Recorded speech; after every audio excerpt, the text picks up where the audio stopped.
على النبي يا ناس، صلوا على النبي. اولا يا جماعه الناس كثيره ده شارك وشاركتنا ونحن في فتوار والجول وغيره وكل الناس، لكن الزمن شويه ضايقنا والناس جايين من بعيد. يعني احنا اول حاجه بنعتذر لاي زول ما جا المنصه والله ما عبر عن شعور مشاعره. دي اول حاجه.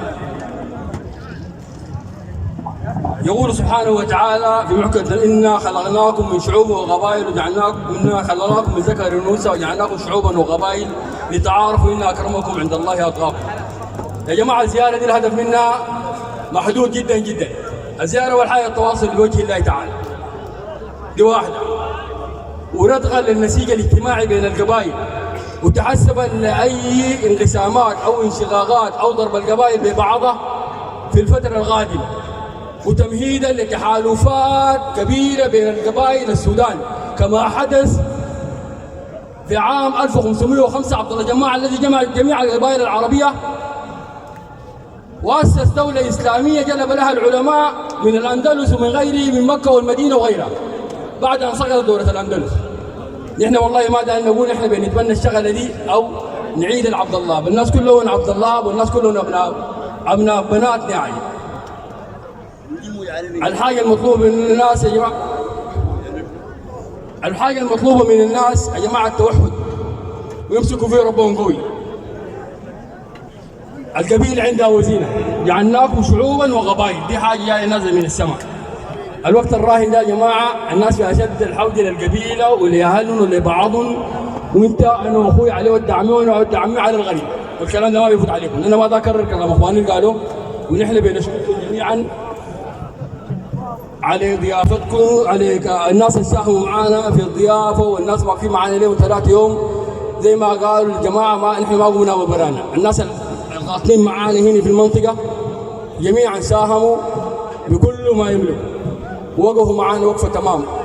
ونحن هدفنا التوحد وسيمتنا التوحد، ونحن دانا نوحد القبائل ما دانا نفرقها، سواء كانوا ناس معانا قاطنين هنا او غيره.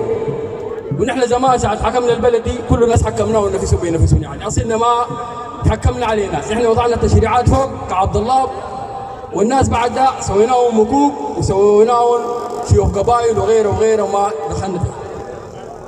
عشان كده انا ما ضاطيل على الناس والكلام كثير والحديث، وان شاء الله لنا لقاءات ولقاءات.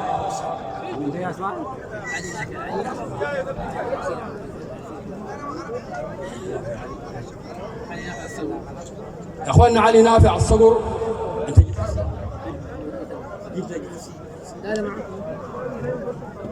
علي ناصر علي قبلوا تقول يا جماعه، لكن احنا والله داير اقول لكم حاجه، الشغل الاهلي ده مو اهلي، اهالي دي معناه شنو؟ اهالي زي عشوائيه كلها، كان في منصه وكان في واطه وكان في غيرها. اخونا ناصر ده قال اللي يقول له كلمه، اللي يقول لكم كلمه وانا ختم لكم بالقران ان شاء الله وباخر كلمات، وان شاء الله كل دول ربنا يعد السبيل. بسم الله الرحمن الرحيم، الحمد لله والصلاة والسلام على رسول الله ومن اهتدى بهديه إلى يوم الدين، ثم أما بعد. أبت نفسي إلا وأن أشارك في هذه المناسبة العظيمة، وهذه المناسبة التي متشربة بالأخلاق الحميدة والصفات التي كلنا نفتخر بها لأنها من أسس الإسلام. البوغة لها منارات، ولا يكفي حسن الجوار فقط، إنما تزداد على ذلك باحتمال أذى الجهل، وهذه من صميم الإسلام. أنا أخوكم علي نافع علي، عمودية المناصير الكجباب، ولكن شد ما لاقني بصيام الأخلاق وتقبل الغير والبوغة. أنا أقدر أقول دولة لها من جميع القبائل تحتويها وتتحمل أثاثها، إذن هي مدرسة.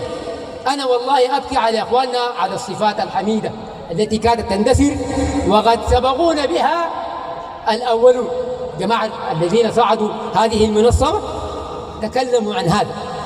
كان كمعلم والله أرى هذه الصفات تندثر بفعل المدنية وتندثر بفعل الإعلام.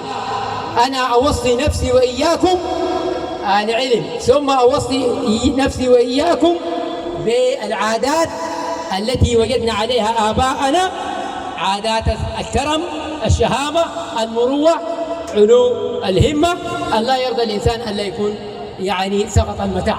أشكركم جزيل وبارك الله فيكم وكثر الله خيركم، كما أنني أرحب بضيوف هذه المنطقة، أبناء حسان، أبناء كاهن، أبناء كسار قلم مكبيك، وفي دار أهلنا الإنجرياب والإنجرياب وإذ في الكرم مطرا تسوق سحاب، صغير وارث الذوق يعرف السحاب.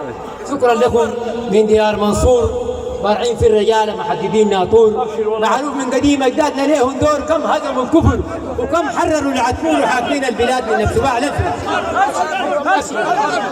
قل للحاسدين على الظلم والجور تاريخنا مسجل تحرف من نور، يوم الهيبه والعركه الدماء تفور بين اطراحهم جمال الناس من الحدود.